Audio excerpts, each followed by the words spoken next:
Tengok orang berduit sikit, kau dah meroyan, ya kan? Panas, dengki.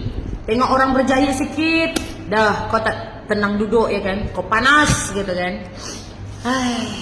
Daripada kau panas, daripada kau dengki, ya kan? Nanti tak pasal-pasal kau cepat mati, kan? Kan lebih baik kau belajar dengan orang yang berjaya, belajar macam mana supaya kau berjaya juga, gitu kan? Supaya kau jangan jealous, jangan dengki, gitu, ya kan?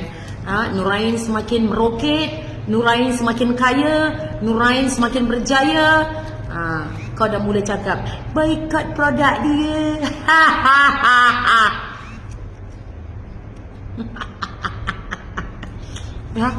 Ya, makan cili tu, ya, biar mulut kau tu tak panas.